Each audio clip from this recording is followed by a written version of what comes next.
হযরত হাজরা আলাইহিস সালাম উনি ছোটবেলা থেকে একজন আদর্শবান নারী।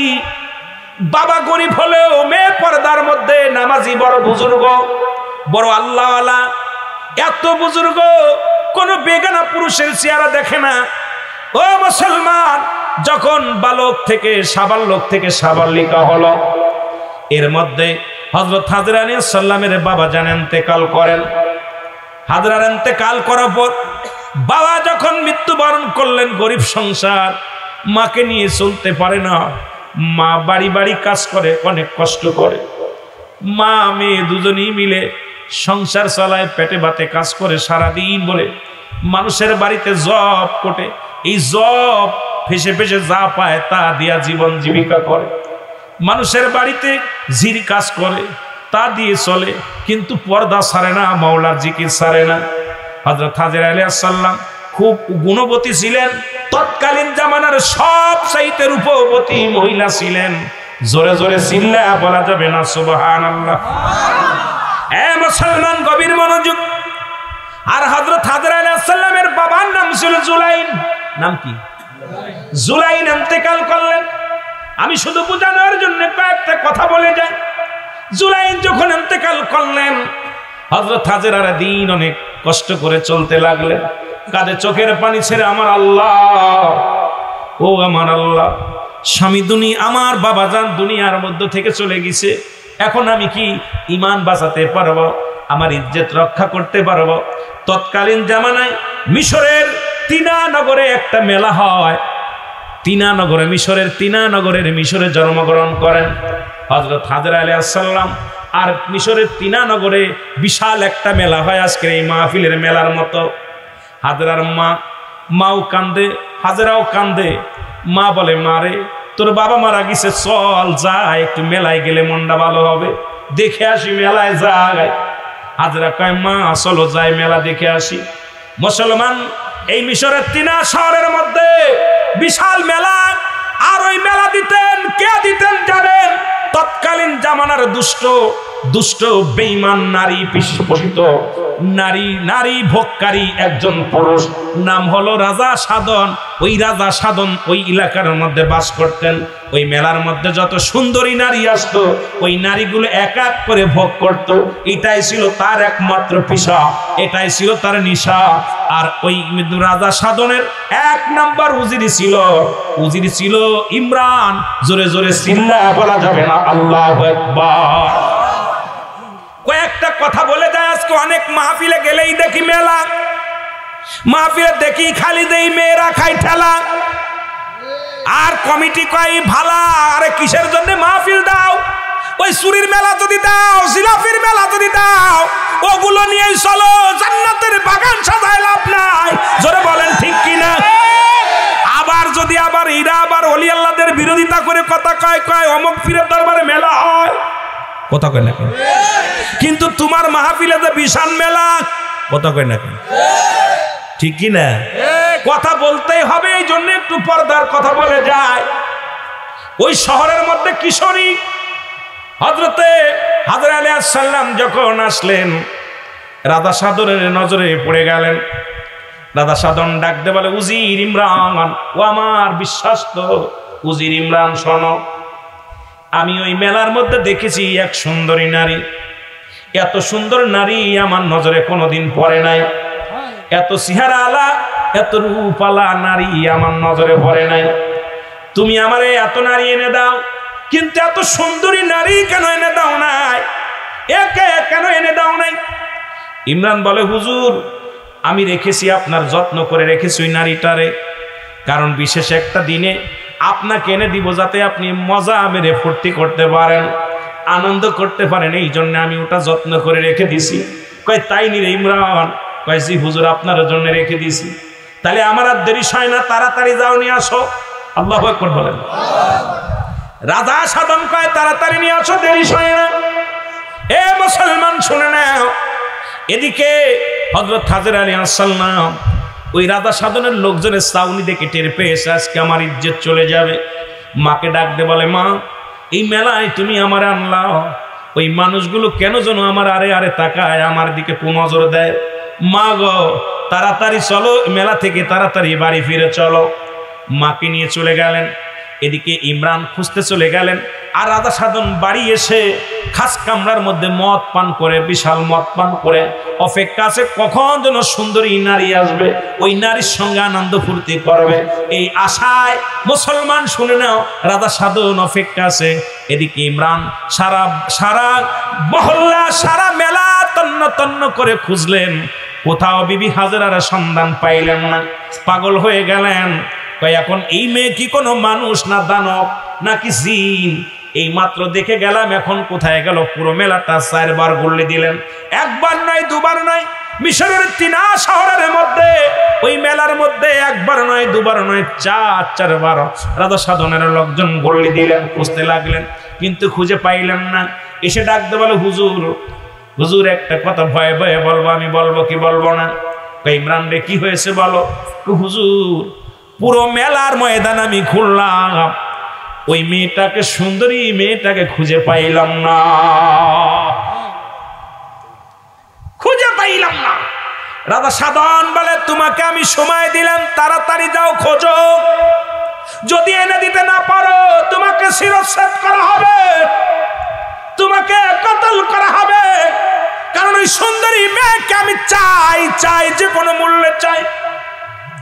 ইমরান বলে, হুজুর আমাকে একটু সুযোগ দেন, আমাকে একটা সপ্তাহ সুযোগ দেন, আমি এলাকার মধ্যে খবর লাগাইব, মিশরের গলি গলির মধ্যে করব, মিশরের জমিনের মধ্যে যত বাড়ি আছে আমি ঘোরাঘুরি করব, এই মালটা আমি যেখান থেকে পারি সেখান থেকে এনে দিব।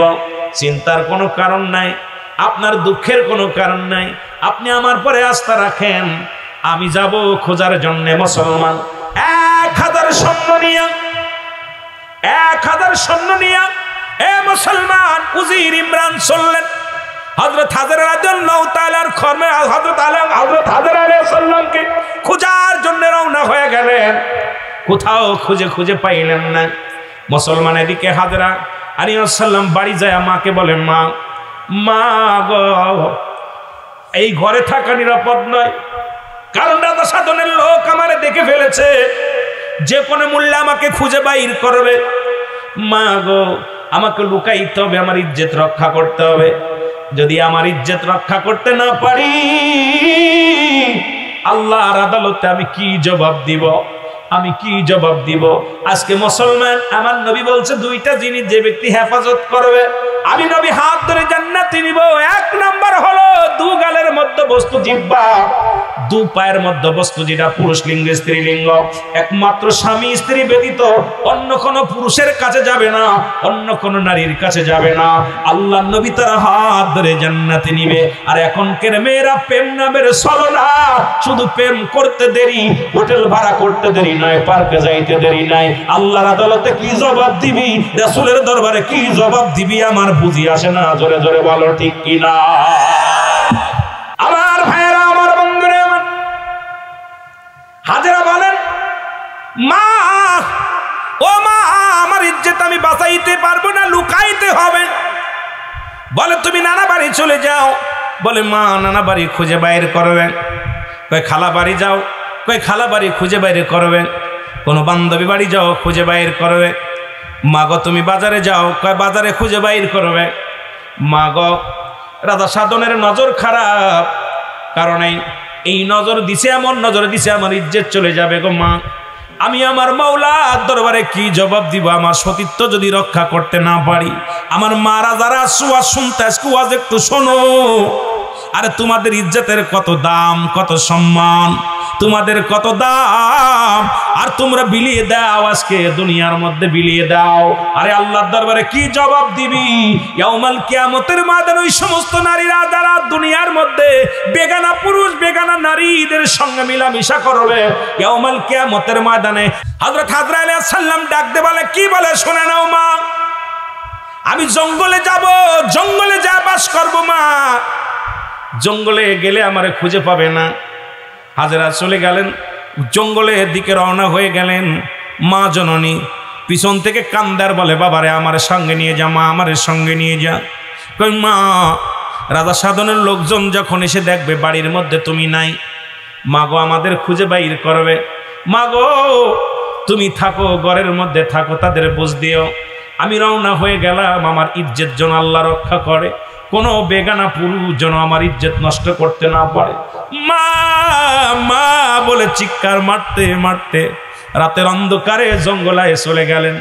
একদিন নয়, দুদিন নয়, হযরত হাজরা আলাইহিস সালাম লতা পাতা খায়, গাছের লতা পাতা খায়, আর ইবাদত বন্দেগী করে, রাতের কান্দে বসে বসে কান্দে, আল্লাহ আল্লাহ তুমি আমার সতীত্ব রক্ষা করো গো, তুমি আমার ইজ্জত রক্ষা করো আল্লাহ, যেন রাজা সাধনের লোক আমার সতীত্ব নষ্ট না করতে পারে। আল্লাহ আমি তোমার দরবারে কি জবাব দিব, জবাব দিতে পারবো না, আল্লাহ তুমি আমারে রক্ষা করো গো। একদিন নয়, দুদিন নয়, 5টা দিন কেটে গেল জঙ্গলের মধ্যে। 5টা দিন পরে মায়ের জন্য প্রাণটা ছটফট করে, মা জননী ঘরে আছে, দেখে আসি মা কেমন আছে। রাতের অন্ধকারে চলে আসলেন মার সঙ্গে দেখা করতে। এদিকে রাজা সাধনের লোকজন কি করলেন, খুঁজতে খুঁজতে বাড়ি পেয়ে গেলেন, এসে দেখে মা ঘরের মধ্যে। ডাকতে বলে মেয়েরে, ডাকতে বলে এই মহিলা তোমার মেয়ে কই? বলে আমি তো জানি না। কয় মেয়ে কোথায় গেছে বলো, তাড়াতাড়ি বলো। কয় আমি জানি না। মেয়ের মা চুপ সময় হযরত হাজরা আলাইহিস সালামের মা স্বীকার গেলেন না মেয়ের কথা। ইমরান বলে মহিলা তাড়াতাড়ি বলো, না আমার চাকরি থাকবে না, তাড়াতাড়ি বলো তোমার মেয়ে কোথায়। মেয়ে বল, মেয়ের কথা বললেন না। কয় দুই একটা মার দিলি বলবে। এরপরে তাকে ধরে নিয়ে গেলেন, তারে আঘাত করলেন, চাবুকের মার দেওয়া শুরু করলেন। চাবুকের বাড়ি দিয়া বাড়ি দিয়া রক্তে জমিনের মধ্যে রক্ত, জমিনের মধ্যে ছোটে, ঘরের মধ্যে রক্ত বাই হয়ে পড়তে লাগলো। দুঃখিনী মা বলে আল্লাহ তুমি আমার মেয়ের ইজ্জতটাকে রক্ষা করো, আল্লাহ তুমি ছাড়া কেউ নাই, তুমি ছাড়া ইয়ার কেউ ইজ্জত বাঁচানোর মালিক কেউ নেই। আল্লাহ তুমি রব, তুমি রহিম, তুমি আল্লাহ সব, তুমি রহম করো, আল্লাহ আমাকে দয়া করো। হযরত হাজরা আলাইহিস সালামের মা কাঁদতে লাগলেন। হাজরার মাকে পায়ে হাতে পায়ে শিকল দিয়ে রশি দিয়ে বেঁধে নিয়ে রাজা সাধনের দরবারে নিয়ে যাওয়া হলো, যে তাকে এমন ভাবে পিটাইতে লাগলো, কিন্তু মুখ খুললেন না, মুখ খুললেন না, মেয়ে কোথায় বললেন না। এদিকে হাজরা আলাইহিস সালাম জঙ্গল থেকে বাড়ি আসলেন। বাড়ি এসে দেখে ঘরের দরজা খোলা। এক দড়ি ঘরের ভিতরে গেলেন, যা দেখে মা নাই, জমিনের ভিতরে রক্ত পড়ে আছে। কান্দে আমার মা, মা কোথায় রে? প্রতিবেশী একজন ডাক দে বলে, হো হাজেরা তুমি কান্দো কেন? আমার মা কোথায়? মা রে তোমার মাকে রাজা সাধনের লোকজন ধরে নিয়ে গেছে, তোমার মাকে রাজা সাধনের লোকজন চাবুক দিয়ে পিটায় রক্ত করেছে, গা দিয়ে রক্ত ঝরে, শুধু আল্লাহ আল্লাহ বলে চিৎকার মেরেছিল তোমার মা। তোমার মা জননী মারতে মারতে তোমার মা জননীকে রাজা সাধন নিয়ে গেছে। ডাকতে বলে আল্লাহ আমার মাকে মেরে ফেলবে, আমার বাবা তো মারা গেছে, আমার মাকে মেরে ফেলবে, আল্লাহ তুমি আমার মাকে বাঁচাও, আমার মাকে রক্ষা করো। এদিকে মুসলমান শোনো, হাজরাই বলিয়া মেয়েরা, পাশের বাড়ির মেয়েরা বললেন, ও হাজরা তাড়াতাড়ি লুকাও, কারণ রাজা সাধনের লোকজন চারিদিকে ঘেরাও করে রাখছে। আজকে আমার দেশের বাবুনেরা, আমার দেশের পুরুষেরা একেতেই মেয়েদের প্রতি আসক্ত, মোবাইল টেলিভিশন দেখে, বেপরদা নারী দেখে। তারপরে আমার মা বোনেরা যদি এই সারা গরুর মতো ঘুরে বেড়ায়, ছাগলের মতো ঘুরে বেড়ায়, তাদের ইজ্জত রক্ষা করা সম্ভব হবে না। জোরে বলেন ঠিক কিনা? এই ইজ্জত রক্ষা করতে গিয়া পর্দা করে রক্ষা পাই না। আর পর্দা ছাড়া যেভাবে বাজার ঘাট, স্কুল কলেজ, যেভাবে মেলার মাঠ ধরেছে রে মুসলমান, ইজ্জত রক্ষা হবে বলা বড় কষ্টকর, বলা বড় দুঃখ লাগে রে মুসলমান। আমি আপনাদেরকে বলে যাই, এখনো সময় আছে, এগুলো পরিহার করেন, কারণ ওই ছেলে মেয়ে এগুলো পরিহার করেন, কারণ এই দুনিয়ার মধ্যে আল্লাহর ভয় করেন, রাসূলের প্রেম অন্বেষণ করেন, দুনিয়া ইসলামের বিধান মানেন। যদি শান্তি পাইতে চান ইসলামের বিধান মেনে চলেন। জোরে জোরে বলেন ঠিক কিনা? আমার ভাইয়েরা, আমার যে কথা বলতেছিলাম, এদিকে আবার হাজরা আলাইহিস সালাম জঙ্গলে চলে গেলেন। রাজা সাধনের লোকজন খুঁজতে খুঁজতে পেয়ে গেলেন কারে? হাজরা আলাইহিস সালামকে পেয়ে গেলেন, হাজরারে পেয়ে গেলেন। হাজরা লোকজন দেখে দৌড়ানো শুরু করলেন। দৌড়াইতে দৌড়াইতে যায় একটা নদীর ধারে চলে গেলেন। যে নদীর উপরে ডাক দে বলে, আল্লাহ রাজা সাধনের লোকজন ধরে গেলে আমার ইজ্জত থাকবে না, আমার ইজ্জত রক্ষা করতে পারবো না, আমি মারা যাব, তবু ইজ্জত দিব না। এই বলে চক্ষু বন্ধ করে পানির ভিতরে লাফ মারলেন। ও মুসলমান শোনো, ওই নীল দরিয়ার মধ্যে লাফ মারলেন। যে দরিয়া মুসলমান শোনো, এই নীল নদের মধ্যে লাফ মারলেন। লাফ মারিয়া নীল নদের পানি এত তাল পাতাল করতেছিল, কোন ব্যক্তি আর ওই জায়গায় লাফ দেওয়ার ধরতে গেলেন না। ইমরান বলে, সাধনের মন্ত্রী ইমরান বলে, ভাইরা জলদি করে হাজেরাকে ধরো। কেউ নামলেন না। হাজরা আলাইহিস সালাম বাঁচতে বাঁচতে চলে গেলেন। এবার জালেরা উঠাইলেন, নীল নদের জালেরা উঠাইলেন। উঠায় দেখে রাজা, এবার দেখলেন ইমরান দেখলেন জেলেরা তাকে উঠায় নিয়ে যায়। দূরে যা বলে, জেলেরা দাঁড়াও, তোমরা একে নিতে পারবা না। রাজা সাধন হুকুম দিছে, একে ধরে নিয়ে যেতে বলছে আমাকে, আমি এসেছি, চলো যাই। এবার মা হাজরা আলাইহিস সালাম অসুস্থ, বেহুশ অবস্থায় তাকে নিয়ে গেলেন কোথায়? রাজার কামরায় নিয়ে গেলেন। যে রাজা সাধন দিক ফুলসজ্জা সাজাইছে, সুন্দরভাবে সাজায় রাখছে। ও মুসলমান, এই ঘরের মধ্যে দিয়া যখন ডাকছে, রাত যখন হয়ে গেছে, হঠাৎ করে হাজরা আলাইহিস সালামের ঘুম ভাঙছে। ঘুম ভাঙিয়াই দেখে রে বিশাল ফুলসজ্জা, বিশাল বালাখানা আল্লাহ কোথায় রাখছে। এরপরে দেখে এক মুসলমান, শোনো, ওখানে দেখে একজন দাসী, যিনি ফুলসজ্জা সাজাইছে। দাসীকে দেখে বলে, দাসী গো, আমি কোথায়? বলে, তুমি এসেছো রাজা সাধনের খাস কামরায়। প্রতিদিন শত শত নারী নষ্ট হয়, একদিন একটা নারী একবারের বেশি ভোগ করে না রাজা সাধন। সুন্দরী নারী গুলো এনে ভোগের পাত্র বানায়, তারপরে সুরে মারে। তোমাকে আনছে বিয়ে করার জন্য, তুমি বিয়েই রাজি হয়ে যাও।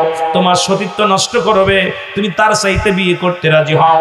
মা হাজেরা বলে, না, জীবন চলে যাবে, তবু আমি এই শর্তে রাজি নয়, কারণ এই পৃথিবীর নিকৃষ্ট মানুষের সঙ্গে আমি বিয়ে করতে রাজি নয়। আর ওর সঙ্গে আমার সতীত্ব রক্ষা করার জন্য আমি তোমাকে বলি, তুমি আমাকে বাঁচাও, একটু পালানোর ব্যবস্থা করে দাও। দাসী বলে, সম্ভব নয়, কারণ এখানে অসংখ্য রাজা সাধনের সৈন্য দিয়া ঘরের চারিপাশে ঘেরোয়া করা রয়েছে। তোমাকে যদি এখান থেকে বাইর করি, আমাকে মেরে ফেলবে, আমাকে দুনিয়া থেকে বিদায় করে দিবে, আমার দ্বারাই সম্ভব নয়। মা হাজেরা বলে, বন্দাসীরে শোনো, তুমিও মেয়ে, আমিও মেয়ে, আমার ইজ্জত তুমি রক্ষা করো। তুমি মেয়ে হইয়া আর একটা মেয়ের ইজ্জত নষ্ট করতে দিও না। আল্লাহর আদালতে তুমি জবাব দিতে পারবো না। যদি আমার ইজ্জত রক্ষা না করতে পারো, দয়া করে আমাকে মেরে ফেলো, আমাকে মেরে দুনিয়া থেকে বিদায় করে দাও, তবু আমার ইজ্জতটা নষ্ট করো না। জোরে জোরে বলো আল্লাহু আকবার। এ মুসলমান, কোন কথায় কাজ হলো না। রাত নেমে আসলো, অনেক রাত নেমে আসলো। রাজা সাধন আস্তে আস্তে গুটি গুটি পায়ে ঘরের মধ্যে চলে আসলেন। এসে হাজরার দিকে হাত বাড়াইলেন। হাজরা একটা চিৎকার মেরে বলে, মালিক, তুমি ছাড়া আমার কেউ নাই, তুমি আমার সব। সঙ্গে সঙ্গে রাজা সাধনের পাটা বরফ হয়ে, পা উঠাইতে পারে না, অবাস হয়ে গেছে, পা উঁচু করে আর আগাইতে পারে না। সারা রাত রাজা সাধন ওই অবস্থায় পড়ে থাকলেন ঘরের মধ্যে। সকালবেলা কয়, মা, ও মা হাজেরা, তোমার আমি মা বলতেছি, আমার জন্য দোয়া করো, আমি তোমার সর্বনাশ করব না, আমি যেন পা উঠাইতে পারি। সরল প্রাণী মেয়ে দোয়া করলেন, আল্লাহ ওকে মাফ করে দাও। সঙ্গে সঙ্গে মাফ পেয়ে গেলেন। পরের দিন আবার আসলেন, এইরকম কয়েকবার আসলেন। আসা পর রাজা সাধন অমুসলমান পরে একদিন বড় গুসা হয়ে আসছে, আজকে সতীত্ব নষ্ট করবে। এদিকে মা হাজেরা ও তখন চোখের পানি ছেড়ে আল্লাহর দরবারে কান্দে, আল্লাহ তুমি দয়া করো। সঙ্গে সঙ্গে রাজা সাধনের দুটি চোখ অন্ধ হয়ে গেলেন, চোখই কিছু দেখতে পায় না, কোন চোখ দিয়া কিছু দেখতে পারে না। ডাক দিয়ে বলে, এ হাজেরা, আমি চোখই দেখি না, আমি চোখ দিয়ে দেখতে পাই না। বলে, মা রে, আমি তোমার ইজ্জত হরণ করবো না, আমাকে তুমি দয়া করো। বলে, আমি তোমাকে দয়া করতে পারি, কারণ তুমি একদিন নয়, দুদিন নয়, 3টা দিন আমার উপরে আক্রমণ করো, আমার সতীত্ব নষ্ট করার, ইজ্জত নষ্ট করার চেষ্টা করো, পারো নাই। আজকে তোমাকে আর আমি মাফ করবো না। কয়, আমি তোমার কসম, আল্লাহর কসম, তোমার খোদার কসম করে বলি, তোমার সতীত্ব আমি নষ্ট করবো না। তুমি যদি স্বেচ্ছায় যদি আমার বিছনায় না আসো, যদি আমাকে বিয়ে না করো, আমি ওয়াদা করলাম জীবনে তোমার কাছে যাব না। কয়, ভালো করতে পারি, একটা চোখ তোমার ভালো যেন আল্লাহ করে দেয়। দোয়া করলেন, রাজা সাধনের একটা চোখ ভালো হয়ে গেল, আর একটা চোখ কানা হয়ে গেল। রাজা সাধন আর ভুলেও হাজরা আলাইহিস সালামের দিকে তাকাইলেন না।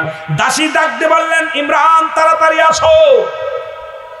ইমরান তাড়াতাড়ি আসো, হাজরাকে বন্দি করো, বন্দি করে রেখো অন্ধকারে। যেদিন ওর ভুল ভাঙবে, যেদিন নিষেধ চায় আমার ধরা দিবে, সেদিন আমি ওকে ভোগ করব। যাও নিয়ে যাও। অন্ধর মহলে মুসলমান একটাই রাখলেন, হাজরা আলাইহিস সালামকে অন্ধকারে রেখে দিলেন। রাজা সাধন এইরকম প্রতিনিয়ত একের পর এক রং বিরঙের নারী আনতে লাগলো। ওদিকে হযরত ইব্রাহিম আলাইহিস সালাম তার বিবিকে বিয়ে করার পর, ইব্রাহিম আলাইহিস সালামের অনেক ইতিহাস, যদি জাতির পিতা ইব্রাহিম আলাইহিস সালামের ইতিহাস নিয়ে আলোচনা করি অনেক লম্বা আলোচনা হয়ে যাবে। ওদিকে মুসলমান ইব্রাহিম আলাইহিস সালাম বিয়ে করলেন। তখন ইব্রাহিম আলাইহিস সালামের শ্বশুর ছিল ধনী, উনি বললেন, বিয়ে করলেন সায়রা আলাইহিস সালামকে। সায়রাকে বিয়ে করলেন যখন, এই সায়রার জন্য শ্বশুরের কাছে দাবি করলেন। সায়রা যখন গলায় মালা দিয়েছিল, এ মুসলমান শোনো, তৎকালীন জামানায় বিয়ে শাদী হতো কেমন, বাজার উঠানো হতো, ছেলেকে পছন্দ করলে মেয়েরা গলায় মালা পরাইয়া দিত, সেই ছেলের সঙ্গে বিয়ে হতো। হাজরা আলাইহিস সালাম মালা পরাইল হযরত ইব্রাহিম আলাইহিস সালামের গলায়। ইব্রাহিম আলাইহিস সালাম তখন গরিব, কারণ ওই যে কোথা থেকে আগুনের কুণ্ডু থেকে রক্ষা পেয়ে উনি চলে গেছিলেন মুসলমান, কাঁদতে কাঁদতে পথ দিয়ে কাঁদতেছিলেন, আল্লাহর গোলামি করতেছিলেন। এই পাগলটার গলায় যখন মালা দিলেন, ওই জামানার রেওয়াজ অনুযায়ী হাজরা আলাইহিস সালাম সায়রা আলাইহিস সালামের সঙ্গে বিয়ে হয়ে যায় হযরত ইব্রাহিম আলাইহিস সালামের। ইব্রাহিম আলাইহিস সালাম দাবি করে শ্বশুরের কাছে, আমি আপনার মেয়েকে বিয়ে করতে পারি, শর্ত একটা আছে। সেই শর্তটা হলো আমার বিবিকে একটা কাঠের বাক্স বানায় দিতে হবে, যাতে করে আমার বিবিকে আমি লুকায় রাখতে পারি কাঠের বাক্সের মধ্যে, যাতে আমার বিবির রূপ জৈবন অন্য পুরুষে দেখে না।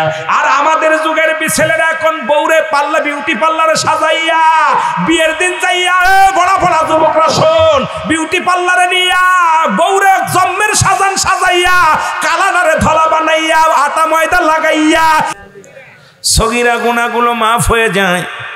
আমরা শুধু সগীরা গুনাহ করি নাই, পদে পদে করছি কবিরা গুনাহ, নামাজ ছেড়ে দিয়া কবিরা গুনাহ, মিথ্যা বলা কবিরা গুনাহ।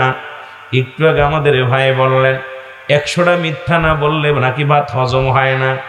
আসলে মিথ্যা সমস্ত পাপের মা। মিথ্যা বলা কবিরা গুনাহ, বেগানা মহিলার সঙ্গে দেখা দিয়ে কবিরা গুনাহ।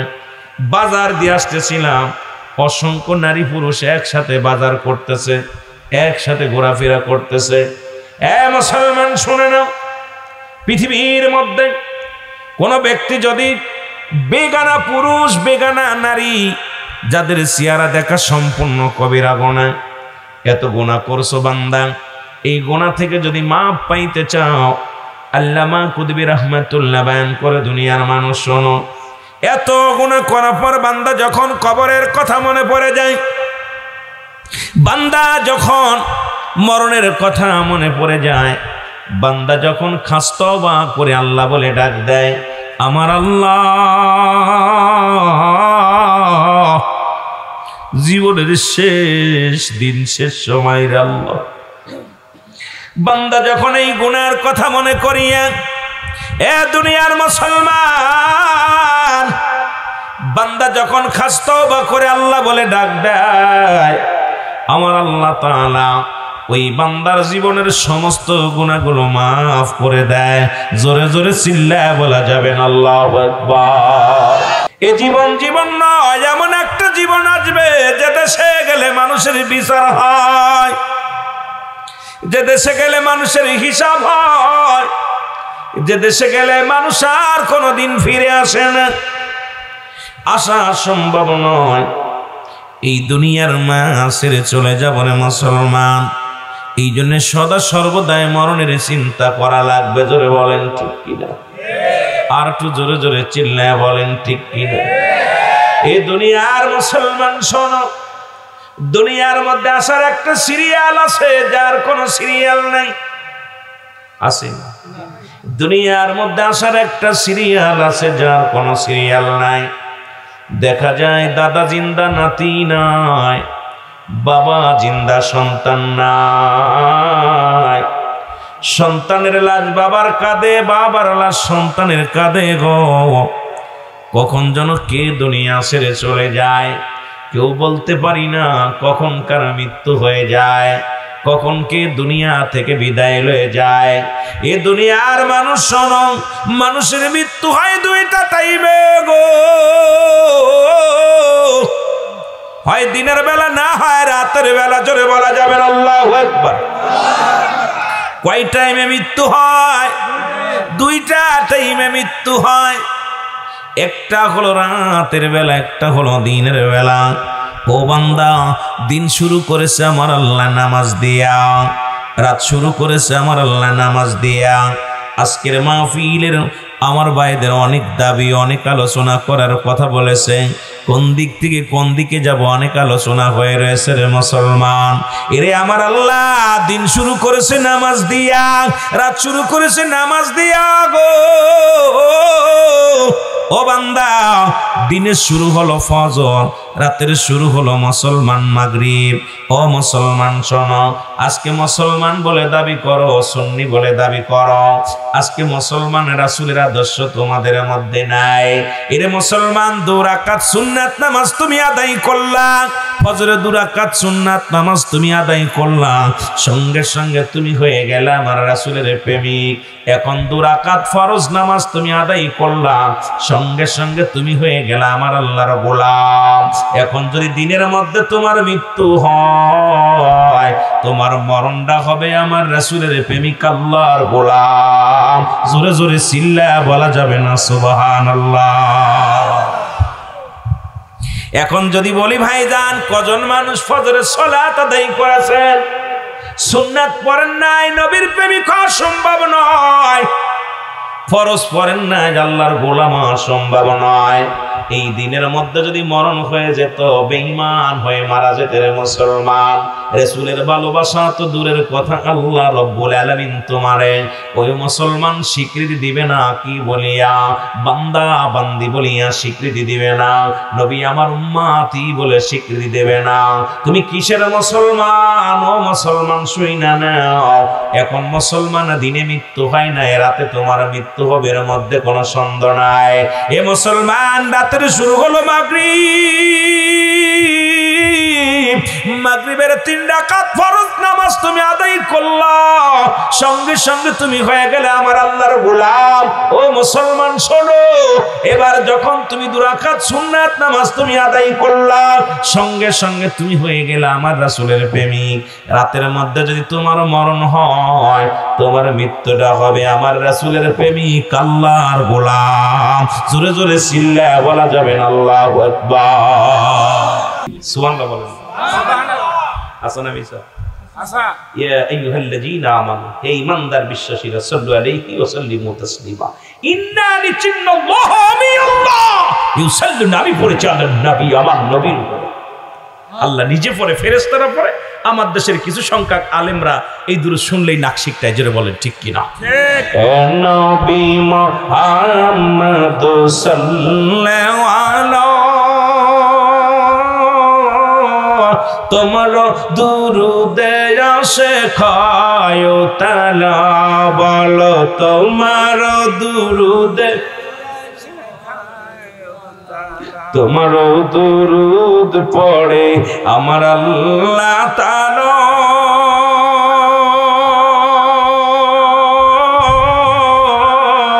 তোমার দুরুদ পড়ে ফেরেশতারা। নবী বলো ইয়া নবী মুহাম্মদ, তোমার দুরুদে আসে খায় তালা, বলো তোমার দুরুদে, যখনই মনে পড়ে নবী কামলিওয়ালা,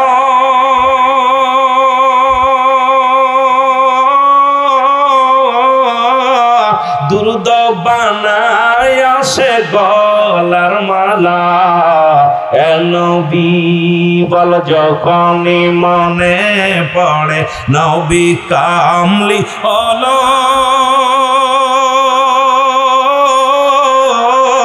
দুরুদ বানায় আসে গলার মালা। এ নবী বল, এ নবী মুহাম্মদ তোমারি দুরুদে আসে খায় তালা, বলো তোমার দুরুদে এই কাঙ্গালের এই মিনতি শোন মদিনাওয়ালা,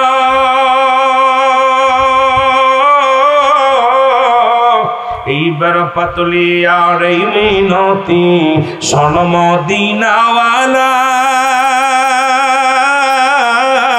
আমরা আর কিছু চাই না, চাই শুধু কদম তলা। ইয়া নবী বল, ইয়া নবী মুহাম্মদ তোমারি দুরুদে আসে খয়তানা, হায় হায় তোমার দুরুদে। ওই মৌলবীরা এমন সাজান সাজায়, আর বন্ধুর বউ দেখার জন্য বন্ধুরা সব ছুটে কয় দোস্ত মাল পাইছিস রে, কি রে কয় ভালো একখান পাইছিস, ঢাকা ঢাকির দরকার নাই। কি অবস্থা, শ্বশুরের কাছে দাবি করো যে আমি কোনো বন্ধু বান্ধব নেব না, আমার বিবিকে আমি বিয়ে করে আমার হাতে যখন দিবেন বুরকা পরায় বুড়া মানুষ সাজায় দিবেন, যাতে করে কোনো বন্ধুর নজর না লাগে। আহা, আর আমরা বউডারে এমন ময়দা সাজান সাজায়, আরে বিউটি পার্লার, কথা বোঝেননি? কষ্ট পাচ্ছেন আপনারা? কষ্ট পাচ্ছে, কিছু কিছু লোক পাচ্ছে, মুখটা শুকায় গেছে, সবার মুখে হাসি নাই, তার মানে বুঝতে আর বাকি নাই, যদি কোন ঠিক কিনা। হায় হায়, কোথায় যাব, কোন জায়গা যাব? মুসলমান ইব্রাহিম আলাইহিস সালামের জন্য তার শ্বশুর একটা কাঠের বাক্স বানাইলেন, কাঠের বাক্সর মধ্যে হযরত সাইরা আলাইহিস সালামকে ঢুকাইলেন, ঢুকায় মাথার মধ্যে রাখলেন। বিবিরে কোথায় রাখছে দেখেন, বিবিরে মোটরসাইকেলের পাশে বসাই নাই, বিবিরে রাখছে মাথার উপরে পর্দা করে। আর আমাদের যুবকরা এখন বউডারে সাজায়া ওই জালুক কোথায় জামালপুরের বাজার দিয়ে ঘরে, বন্ধুরা পিছন থেকে কয় দোস্ত একটা মাল পাইছে, ঠিক কি না? ঠিক কি না? আগে তো মুরব্বীরা কইতো মাল বলতো, ভুসির মাল, কাঠের মাল, এইগুলো মাল বলতো, এখন সেরিরা মাল হয়েছে, কথা কন ঠিক কি না? সেরিগের মাল কয়, জোরে কন ঠিক কি না? কি কয়, কি কয়, কাকেরে কয়? আগেতে যখন গাড়িতে মাল টানতো কয় মাল টানা গাড়ি, কি কন আপনারা মুরব্বীরা কইতেন না? মালের গাড়ি যাচ্ছে, সেটা আমরা মালের গাড়ি বললে বুঝাইতো কিসের, হয় ভুসি মাল নিত, নাই মশুরি ফেসারি পাট পাট বুঝাই, গম বুঝাই, এগুলো নিয়ে এরে মাল বলতো। এখন সেরি যে গাড়িতে যায় কয় ওইটার মালের গাড়ি যাচ্ছে, ছায়া দেখবেন মাল একটাও নেই, খালি সেরি। জোরে কন ঠিক কি না? কি হলো রে ভাই, দেশে অবস্থা খারাপ, জোরে বলেন ঠিক কি না?